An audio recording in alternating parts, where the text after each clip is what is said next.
হে ৰাম কৃষ্ণ পদ পংকজক হৃদয় ধৰি দিলন্ত সিদ্ধান্ত কাংক সাধুৰ বাদ কৰি ও ধন্য নৰপতি মতি উত্তম তোমাৰম পুছিলাই যিটো কথা সংসাৰ তেহাৰ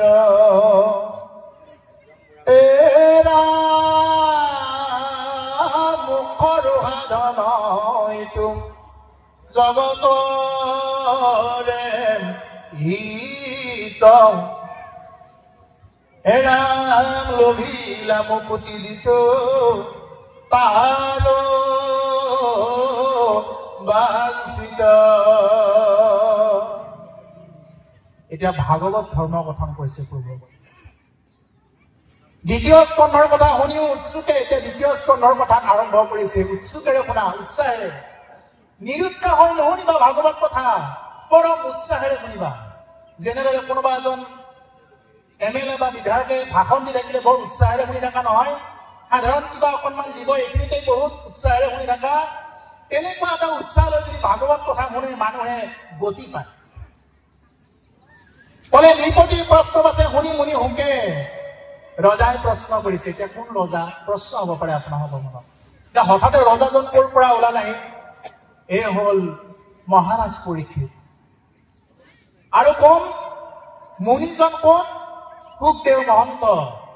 দিগম্বৰ বেশত ভগৱন্ত পুৰুষৰ নিচিনা একে চকু, খুব সুন্দৰ পদুম ফুলৰ কলিটো ধৰে, হাত কেইখন পদুম ফুলৰ কলিটো ধৰে, খুব সুন্দৰ শ্যামবৰণীয়া কলেবৰ দিগম্বৰ বেশ। এই হল মহামুনীন্দ্ৰ মহন্ত শুকদেৱ। আৰু মহামুনীন্দ্ৰ মহন্ত শুকদেৱে কি কৰিলে? এই ভাগৱত কথা মহাৰাজ পৰীক্ষিতৰ আগত কৈ আছিলে প্ৰভু। এতিয়া এইখিনি জানি ল'ব লাগিব যে মহাৰাজ পৰীক্ষিতে যিহেতু অভিনপ্ত হল, এইখিনি জানে আপোনাৰ হবে। অভিনপ্ত হৈ তেওঁ গংগাৰ তীৰত আহিলে। গংগাৰ তীৰত আহি তেওঁ কি কৰিব? অলপ এইটো ব্ৰেছটো দি দিব অলপ। গংগাৰ তীৰত আহি তেওঁ কি কৰিলে? তেওঁ বহি থাকিলে। বিভিন্ন ঋষিমুনিবিলাক আছিলে। প্ৰথম স্কন্ধত কৈ গৈছে, কোনোবা এজন ঋষিয়ে উত্তৰ দিলে বোলে, হে ৰাজন, তুমি যজ্ঞ কৰা, কোনোবাই বোলে ব্ৰত কৰা, কোনোবাই বোলে তপ কৰা, কোনোবাই বোলে দান কৰা, হোম কৰা, বিভিন্ন প্ৰকাৰৰ নানামুনি নানা মত। এজনৰো মতটো ভাল নালাগিল। সেই সময়তে মহামুনীন্দ্ৰ মহন্ত শুকদেৱে থিয় হল। তেওঁ প্ৰশ্ন কৰিছিল অৱশ্যে মহাৰাজ পৰীক্ষিতে। প্ৰশ্নকেইটা কৰোঁতেই গম পালে শুকদেৱে যে মই বিচাৰি থকা পাত্ৰটো এইটোৱেই হল। কাৰণ এজন গুৰুৱে যিকোনো মানুহৰ আগত ভাগৱত ব্যাখ্যা নকৰে, যদি তেওঁ মনবিলাক বেলেগত থৈ দিয়ে, যদি হুলস্থুল কৰি থাকে, তেনেকুৱা মানুহৰ আগত ভাগৱত ব্যাখ্যা কৰি কি হ'ব? কাম নহব নহয়, পানীত কোবাই থকাৰ নিচিনা অৱস্থা হ'বগৈ। মহামুনীন্দ্ৰ মহন্ত শুকদেৱে বুজি পালে যে মই যাক বিচাৰি আছিলো ইমান দিনে উপযুক্ত পাত্ৰটো এইজনে হ'ব ৰজা পৰীক্ষিত।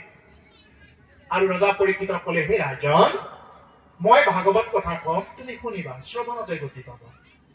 বাকী সকলো কথাৰ দৰে এইবাৰ শুনিলে। বোলে, হে গুৰুদেৱ, যদি ভাগৱত কথা শুনো, কি মই ঋষি সাপৰ পৰা মুক্ত হব পাৰিম নেকি?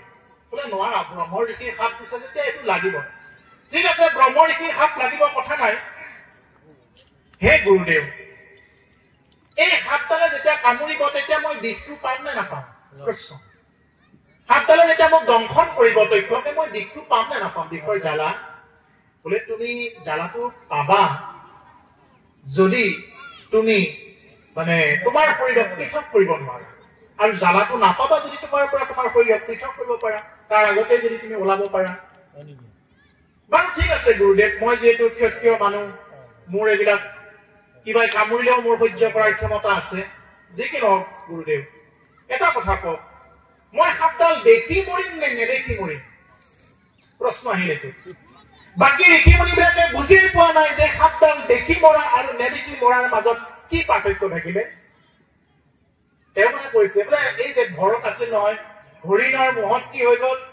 হৰিণৰ মহত্ব পুনৰ হৰিণৰ জন্ম প্ৰাপ্ত হ'ব লগা হ'ল যদি মই সাপডাল দেখি মৰি সাপৰ যদি ভয় যদি মই আকৌ পুনৰ সাপ হৈ জন্ম লাভ কৰোঁ সৰ্পজনীত যদি যাব লগা হয় কি হ'ব হে গুৰুদেৱ এই হ'ল উত্তম বিচাৰ এই হ'ল উত্তম বিচাৰ আৰু গুৰুদেৱ হুকে ধন্য ধন্য হে ৰাজন তুমি ইয়াৰ পৰা গতি পাবা যদি তুমি তোমাক এই সাপডালে দংশন কৰাৰ আগতেই যদি তোমাৰ পৰা তোমাৰ শৰীৰক পৃথক কৰিব পাৰা বোলে গুৰুদেৱ কি মই আৰু মোৰ শৰীৰটো তাৰমানে কি বেলেগ বেলেগ নেকি বুলি ক'লে এৰা তুমি আৰু তোমাৰ শৰীৰটো সম্পূৰ্ণ বেলেগ বেলেগ তুমি ঠিক বুজি পাইছা তোমাৰ মুখেৰে ওলাল উত্তৰটো যে তুমি আৰু তোমাৰ শৰীৰটো হ'ল সম্পূৰ্ণ বেলেগ বেলেগ তাৰমানে এইখিনি কথা অকল যে পৰীক্ষিত কৈ আছে এনেকুৱা নহয় এইখিনি আমাকেই কৈ আছে অৰ্থাৎ প্ৰভুসকল আমি যি শৰীৰটোক মই বুলি লৈ আছো এই মই মোৰ শৰীৰটো সম্পূৰ্ণ বেলেগ বেলেগ বস্তু এইটো আমি কিন্তু জানি ল'ব লাগে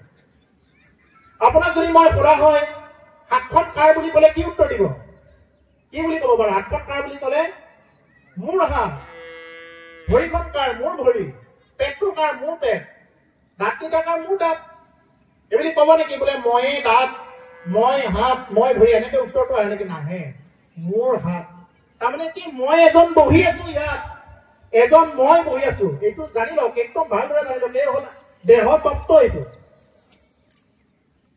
ইয়াত এজন মই বহি আছো মোৰ হে হাত ময়ে হাত নহয় উত্তৰটো আপোনাৰ পৰা আহিব ভৰিখন কাৰ মোৰ ভৰি মোৰ কোন মই এজন মই বহি আছো এই হ'ল আত্মা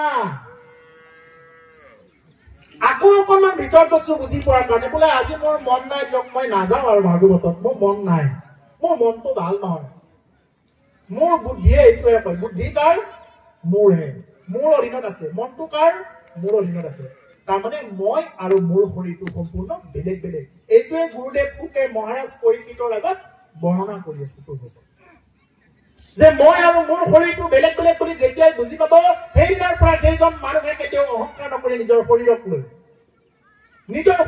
কিছুমান মানুহে এনেকুৱা অহংকাৰ কৰে শৰীৰৰ অহংকাৰ বহুত বেয়া অহংকাৰ আৰু এটা উদাহৰণ দিয়া মই যোৱাৰ সময়লৈ মই উত্তৰ শুনিব আশা কৰিম যদি উদাহৰণ দিব পাৰে যে তোমাৰ শৰীৰৰ পৰা কিবা একপদ ভাল বস্তু ওলাই বুলি এটা উদাহৰণ দিয়ক যিটো মানুহে একদম মানে পাবৰ কাৰণে একদম আশা কৰি থাকে অকণমান ধু চিটিকি গলে মানুহে একদম হাত ভৰি ধুই তত নাপায় চুলি এডাল যদি কিবাকে ভাতত পৰি যায় লগে লগে ভাতকেইটাই কেঞ্চেল কৰি দিয়ে অপবিত্ৰ যদি কিবা কাৰণত ৰাস্তাত যদি হাঁহ এটা যদি গাড়ীয়ে চিপি থৈ যায় লগে লগে হাঁহটো তোমাৰ পাকঘৰৰ ভিতৰত নি পগাই তুমি কি কৰিবা দাঁতেৰে কামুৰি একদম ইয়াত সংস্কাৰ দিবা কি কৰিব লগে লগে বোলে পাকঘৰৰ ভিতৰত নি নিজৰ এই শৰীৰটোক শ্মশান কৰিব এইটো শ্মশান কৰা বুলি কয় মৰা বস্তু ক'ত শ্মশানত হয় যি মানুহে এতিয়াও মাছ খায় মাংস খায় এই পেটত শ্মশান দি আছে জীৱবিলাক তেতিয়াহ'লে মানুহতকৈ আমাৰ দেহটো কিমান অলাগতীয়াল চাওক বেলেগ দেহা এটা যদি মৰি যায় ছালখন হয়তো কেতিয়াবা বাদ্য বজাবৰ কাৰণে ৰাখি থৈ দিব এটা যদি গুই মৰে ডুম্বুৰু বজাবৰ কাৰণে ৰাখি থৈ দিব ছালখন গৰু ছাগলী মৰি গ'লে ছালখন ৰাখি থৈ দিব আমাৰ ছালখন কোনোবাই ৰাখে নেকি একদম ভয় খাই যাব গা ধুই তত নাপাব এনেকুৱা আমাৰ চোৱা এই দেহটো সেইকাৰণে প্ৰতিমা বুঢ়া পাণ্ডে কৈছে ও একবাৰ হৰি বল মনের সোহনা মানব দেহের গৈরব কইর না একবার হরি বল মনের সোহনা মানব দেহের গৈরব কইর না মানব দেহা মাটির ভাণ্ড ভাঙিলে হইবে খণ্ডরে খণ্ড মানব দেহা মাটির ভাণ্ড ভাঙিলে হইবে খণ্ডরে খণ্ড ভাঙিলে দেহা জুড়া নিবার না হয় একবার হরি বল মনের সোহনা মানব দেহের গৈরব কইর না ৰচনা মানে কি জিভা এই জিভা এবাৰ ৰাম বুলি কোৱা নাই এবাৰ কৃষ্ণ বুলি কোৱা আমাৰ জিভাটোৰে হ'ল পৰম শত্ৰু আমাৰ জিভাটোৰ হ'ল পৰম শত্ৰু বেলেগ শত্ৰু কোনো নাই প্ৰভুসকল এই কুৰে ভকতকো নষ্ট কৰি আছে বৰ বৰ ভকতক নষ্ট কৰা বৰ বৰ সাধু সন্তক সন্যাসীক নষ্ট কৰা এই কুৰে হ'ল আটাইতকৈ শত্ৰু যাৰ কাৰণে মাধৱ পুৰুষে ক'ব লগা হ'ল হে আপুনি আপোন বন্ধু আপুনি আপোন শত্ৰু আপুনি আপোনৰাতে মাৰে ও হৰি কোন ভজি নৰে আপুনি হয় নষ্ট হৰি ভজি আপোনাৰ পাউতাৰে ইয়াত দেখি থকা এইবিলাকত কোনো শত্ৰু নাই এইবিলাক সব আত্মা ইয়াত যিমান বহি আছে সব আত্মা এইবিলাক কোনো এইবিলাক দেহৰ দৃষ্টিত চাব নালাগে আত্মা সব মই নিজে নিজৰ শত্ৰু মই নিজে নিজৰ বন্ধু ইচ্ছা কৰিলে মই নিজক ঊৰ্ধ্বগতিটো নিব পাৰো ইচ্ছা কৰিলে মই অধোগতিও নিয়াব পাৰো সেইকাৰণে কৈছে হৰি ভজি নৰে আপুনি হয় হৰিক নভজি নৰে আপুনি হয় নষ্ট হৰিক যিয়ে ভজনা নকৰে তেওঁ নিজে নিজে নষ্ট হৈ যায় বেলেগক নষ্ট কৰিব নোৱাৰে শৰণ লোৱাৰ কাৰণে মানুহে কিয় কয় শৰণ বঢ়াবৰ কাৰণে নকৰে বচাবৰ কাৰণে কয় আমাৰ আহক আমাৰ লগত আহক শৰণ ল'ব যে মানুহে কৈ থাকে আমাৰ দলটো বাঢ়ক বুলি শৰণ ল'বৰ কাৰণে মানুহে নকয় বাচিবৰ কাৰণে শৰণ ল'বৰ কাৰণে কয় শৰণ মানে কি ঈশ্বৰৰ ওচৰত আশ্ৰয় লোৱা যাৰ ওচৰত আশ্ৰয় ল'লে তুমি জীৱনটো তুমি প্ৰভু ভগৱন্তৰ ওচৰত আশ্ৰয় ল'লে পুনৰ জনম মৰণৰ পাক চক্ৰৰ পৰা মুক্ত হ'ব পাৰা গতিকে ঠগোৱাটো কাক হয় শৰণ নলয় বা প্ৰভু ভগৱন্তৰ নাম স্মৰণ নকৰি ঠগাইছে কাক তুমি নিজকেই ঠগাইছা সেইকাৰণে তুমি নিজেই নিজৰ বন্ধু নিজে নিজৰ শত্ৰু নিজে নিজক ইচ্ছা কৰিলে তুমি ৰাখিবও পাৰা তুমি মাৰিবও পাৰা গতিকে হৰিক নভজি নিজে নিজেই নৰ নষ্ট হৈ যায় সেইকাৰণে হে প্ৰভুসকল এতিয়া এই দেহদৃষ্টিৰ কথা কওঁতেই এতিয়া মহাৰাজ পৰীক্ষিতে যি নেকি ভাগৱত কথা শ্ৰৱণ কৰিলে এনেকুৱা দ্বিতীয়জন শ্ৰৱণকৰ্তা পৰীক্ষিতৰ নিচিনা আৰু ওলোৱা নাই আৰু শুকদেৱৰ নিচিনা শ্ৰেষ্ঠ বক্তা আৰু পৃথিৱীত দ্বিতীয়জন ওলোৱা নাই সেইকাৰণে শ্ৰেষ্ঠ বক্তা হল শুকদেৱ আৰু শ্ৰেষ্ঠ শ্ৰোতা হল মহাৰাজ পৰীক্ষিত যি পৰীক্ষিতে 7 দিনে ভাগৱত শুনিলে 7 দিন ভাগৱত শুনি গতি পালে আৰু আমি 7 দিন নহয় ইমান দিন শুনি আছো আমি গতি নোপোৱাৰ কাৰণটো কি বাৰু কওকচোন কাৰণটো কি মহাৰাজ পৰীক্ষিতে 7 দিন 7 ৰাতি ভাগৱত কথা শুনিলে আৰু আমি 7 দিন নহয় বহুত এনেকুৱা অনুষ্ঠান কৰিছো 7 দিন 7 ৰাতিৰ কিন্তু আমি যি হিচাপত আমি ত্যাগ কৰিব লাগে কিছুমান বস্তু এতিয়াও ত্যাগ কৰিব পৰা নাই তাৰ কাৰণ কি দায়ী মই নিজে নিজৰ বন্ধু নিজে নিজৰ শত্ৰু দায়ী মই বেলেগক দুখ দি লাভ নাই মই নিজক কৈছো নিজে নিজৰ শাসন কৰো প্ৰভুসকল মহাৰাজ পৰীক্ষিতৰ জীৱনৰ কাৰণে পৰম সৌভাগ্য আছিলে যে তেওঁ অহা 7 দিনৰ ভিতৰত মৰিব বুলি তেওঁ শুনিছিলে এইটো তেওঁৰ জীৱনৰ কাৰণে ভাগ্য ভাল আছিলে বোলে অহা 7 দিনৰ ভিতৰত মৰিব তেওঁ বিশেষ প্ৰস্তুতি চলাইছে 7 দিনো মানে তেওঁ বহুত সময় পাইছে এতিয়া আমাৰ দুৰ্ভাগ্যৰ কথাটো কৈ আছো মন কৰিব দেই এতিয়া আমাৰ দুৰ্ভাগ্যটো হল আমি এতিয়া মৰিম নে কাইলৈ মৰিম নে আৰু কেইদিন থাকো আমাৰ কোনো ধৰণৰ পাত্তা নাই কেতিয়া মৰো আমি হয়তো এতিয়াও মৰিব পাৰো আৰু কিছু বছৰ পিছতো মৰিব পাৰো কোনো দিহা নাই কেতিয়া মৰো গতিকে মহাৰাজ পৰীক্ষিতৰ জীৱনৰ পৰম সৌভাগ্য যে তেওঁ গম পাইছিলে যে অহা 7 দিনৰ ভিতৰত মৰিব শৃংগী মুনিৰ পৰা অভিশাপ পায় আৰু আমাৰ জীৱনৰ পৰম দুৰ্ভাগ্য যে আমি কোনদিনা মৰিম এইটো নাজানো মহাৰাজ পৰীক্ষিতৰ জীৱনৰ পৰম সৌভাগ্য আছিল শুকদেৱৰ নিচিনা এগৰাকী পৰম প্ৰকৃত গুৰু প্ৰাপ্ত হৈছে যি গুৰুৱে ভজন বাক্য তেওঁৰ লগত কৈছে আৰু তেনেদৰে তেওঁ গতি নিয়াব পাৰিছে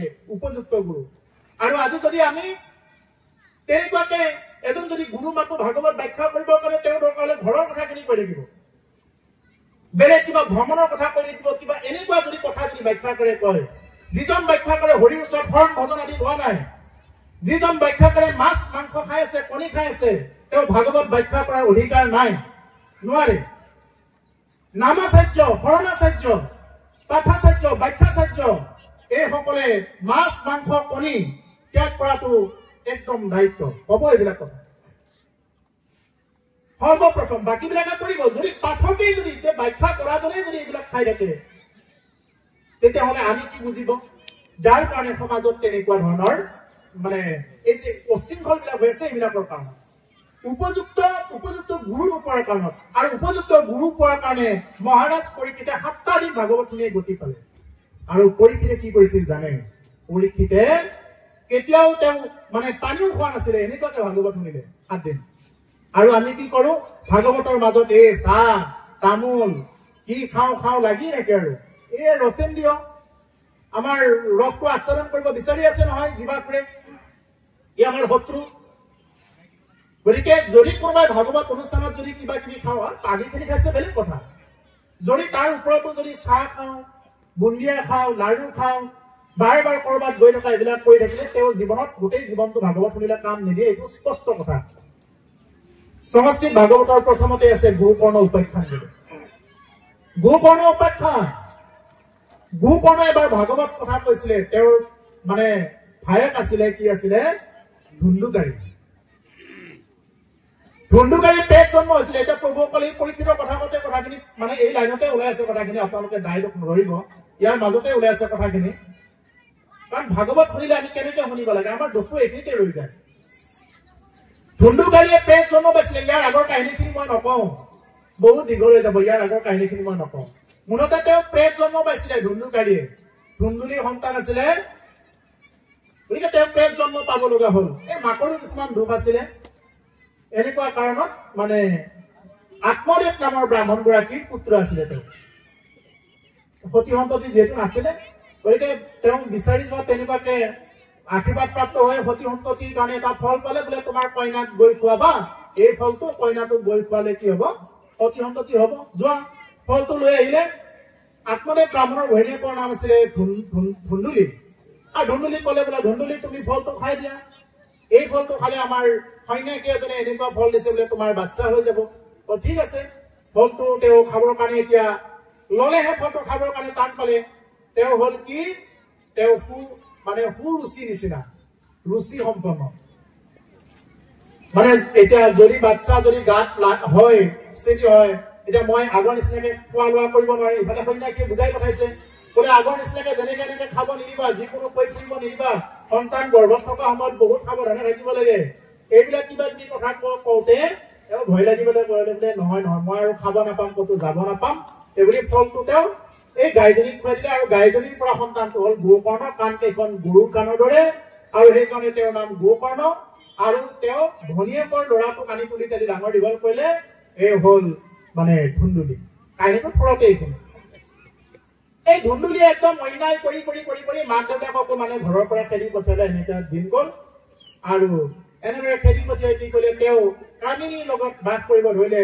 আৰু কামিনীসকলক এদিন তেওঁ কি কৰিলে কটা অনা কৰি এনেকুৱাকে ৰজাৰ পৰা কিবা চুৰ কৰি লৈ আহিলে ৰজাৰ পৰা চুৰ কৰি লৈ আহোঁতে ধৰা খাব লাগিব বুলি এই কামিনী কেইগৰাকী একেলগে গলত টিপা মাৰি মুখত জুই সোমাই দি কি কৰিলে ধুন্দুকাৰীক মাৰি পেলালে মাৰি পেলোৱাৰ লগে লগে তেওঁলোকৰ গুচি গল তেওঁৰ আগৰ কন্যা কেইজনী 5জনীমান কন্যা আছিলে মাৰি থৈ গুচি গল এতিয়া লাগিল হাহাকাৰ তেওঁতো প্ৰেতজনী হৈ গল গোকৰ্ণ ভায়েকে গম পালে বোলে ঘৰত কোনো নাই গতিকে মোৰ ভাইটো বোলে প্ৰেত জন্ম হৈ আছে গতিকে সেইকাৰণে তেওঁ কি কৰিলে কাটি গয়া বৃন্দাবন চবতে পিণ্ড দি ঘূৰিব ধৰিলে কেৱল পিণ্ড দিছে আৰু পিণ্ড দি এদিন ৰাতি ঘৰত শুব আহিলে শুব হওঁতে একদম ইফালেও এটা আৱাজ কৰে ইফালেও এটা আৱাজ কৰে একদম মাত দি থাকে যিহেতু পিখাচ প্ৰেত আত্মাবিলাক এক জেগাত ৰৈ থাকিব নোৱাৰে বতাহতে উৰি ফুৰে স্থিতি নাই তেওঁলোকৰ পানী খাওঁ বুলি খাব নোৱাৰে জ্বালা পোৰা হৈ আছে তেওঁ এই হল ধুন্দুকাৰী বোলে কোন তুমি কিয় এনেকে আছা প্ৰশ্ন কৰিলে গোকৰ্ণ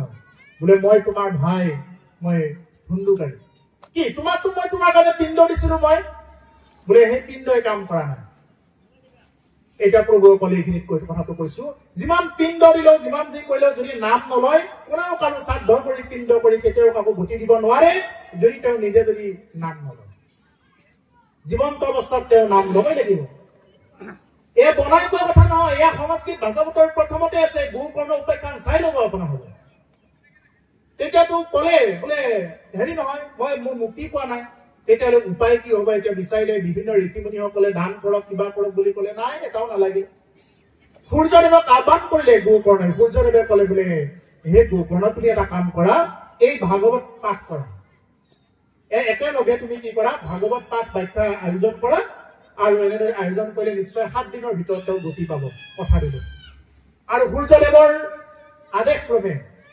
গোকৰ্ণে কি কৰিলে এনেকুৱা অন্যান্য সাধু সন্ত বিলাকো আছে আৰু এডাল 7টা পাত থকা এডাল বাহত কি কৰিলে এই ধুন্দুকাৰী আত্মাটো প্ৰেত আত্মাটো তাতে বাহত ঘূৰাই দিলে ঘূৰাই দি তাতে সোপা মাৰি দিলে বোলে তাতে থাক পাই আৰু লৰচৰ কৰিব নালাগে ইয়াৰ পৰাই ভাগৱত শুনি থাক নহলেতো লৰচৰ কৰি থাকে আৰু যেতিয়া ভাগৱত কৈ আছে তেতিয়া প্ৰথম দিনা কৈছে এটা পাত ফাটি গৈছে দ্বিতীয় দিনা কৈছে দ্বিতীয় পাত ফাটি গৈছে তৃতীয় দিনা 3টা পাত ফাটি গৈছে এনেদৰে 7 দিনত 7টা পাত ফাটি লগে লগে বৈকুণ্ঠৰ পাৰিষদ হৈ গোকৰ্ণৰ সন্মুখত ধুন্দুকাৰীয়ে স্পষ্ট ৰূপত বিৰাজমান কৰিলে।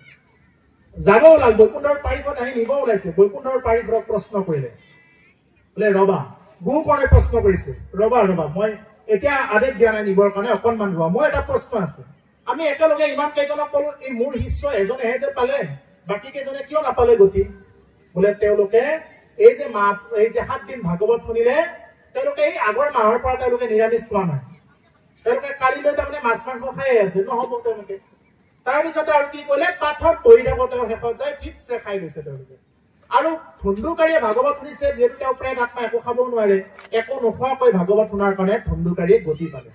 তাৰপিছত আদেশ দি থৈ গল, একো কথা নাই, অহা মাহত আয়োজন কৰিবা, 1 মাহটোৰ পৰা নিৰামিষ খাব দিবা, একো খাব নিদিবা।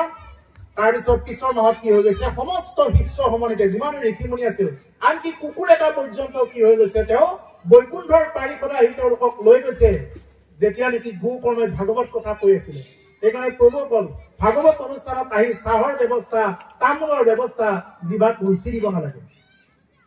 হে জিভা, জানো তই ৰসৰ চাট, ইমান দিনটো তই ৰসৰ চাট লৈয়ে আছা, আজিতো অকণমান ৰৈ ল, এই বুলি জিভাখনক কি কৰিব লাগে, আমি লেখাম লগাব লাগে। গতিকে সেইখিনি ইয়াৰ পৰা কলো, প্ৰভুসকল মহাৰাজ পৰীক্ষিতে এই যে গতি পালে, তেওঁ একো নোখোৱাকৈ ভাগৱত কথা শুনিছিল। আৰু গোকৰ্ণই যেতিয়া ভাগৱত কথা কৈছিল ধুন্দুকাৰীয়ে একো নোখোৱাকৈ ভাগৱত কথা শুনাৰ কাৰণে তেওঁলোকে গতি পাইছিল। সেইকাৰণে একো খাব নালাগে।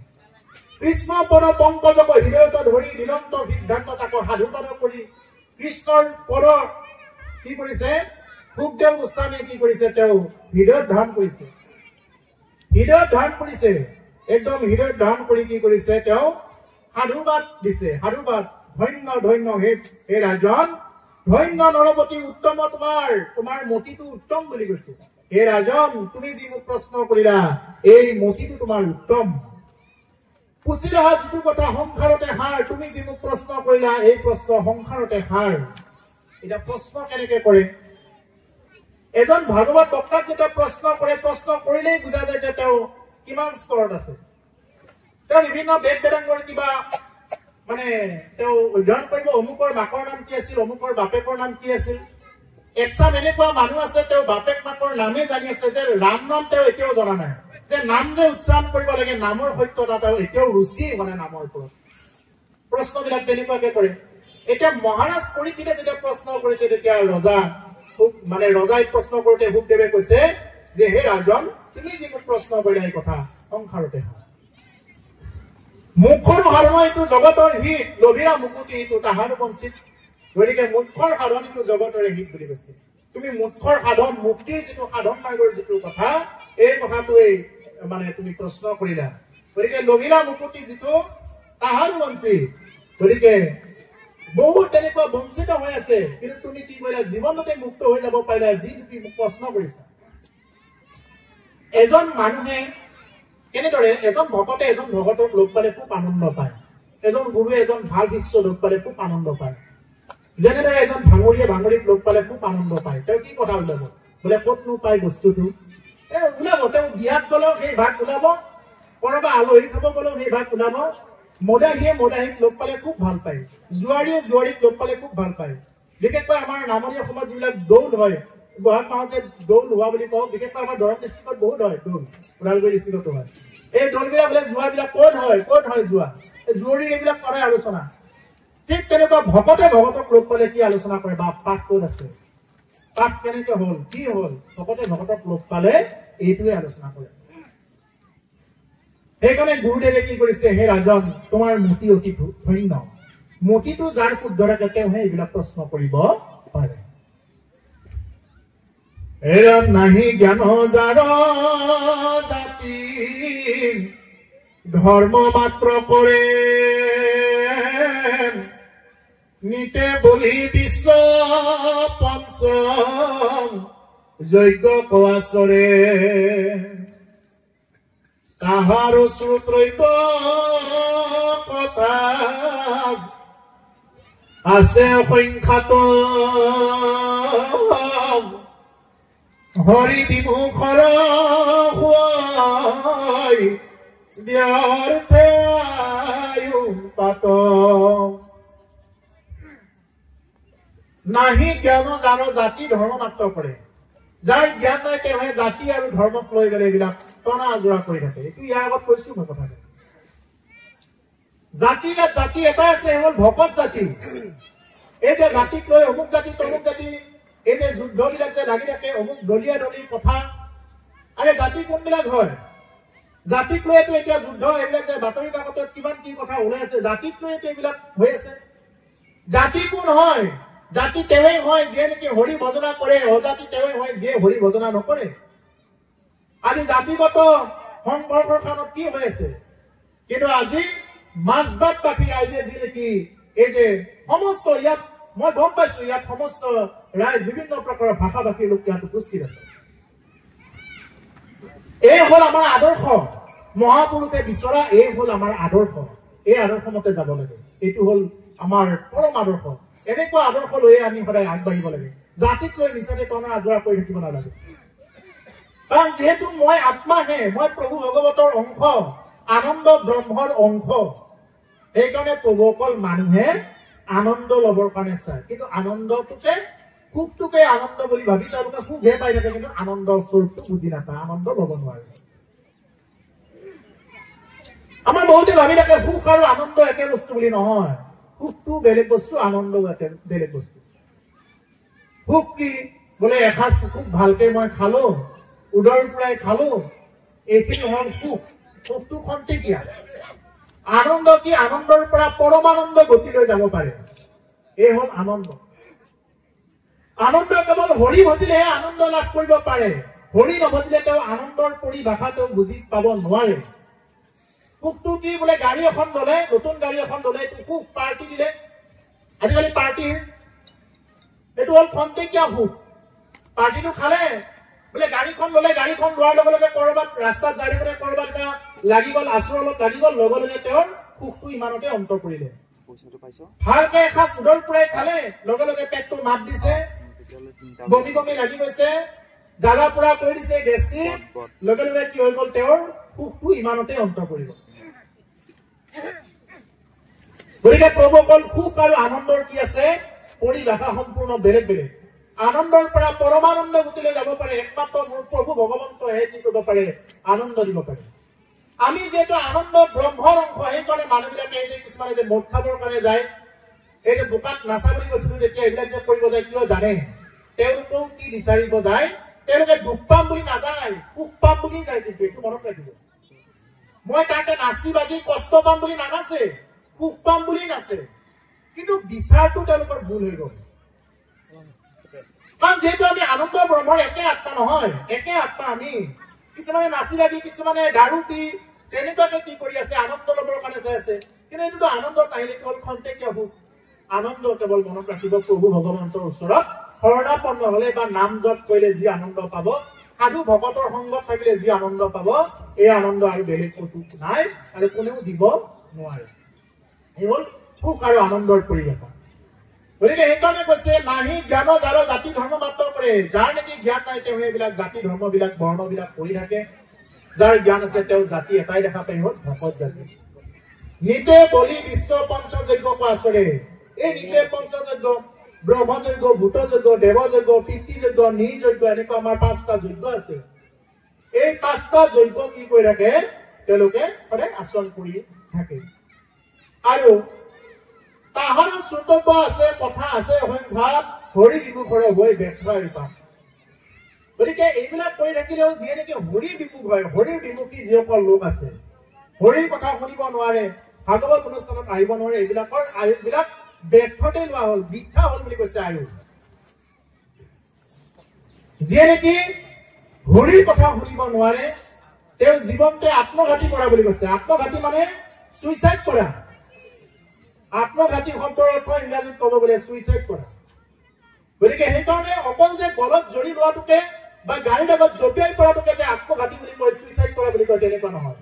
যিয়ে নেকি জীৱন্ত হৈ থাকি হৰি ভজনা নকৰিলে তেওঁ হল আত্মঘাতী বা সুইচাইড কৰা। গতিকে সেইকাৰণে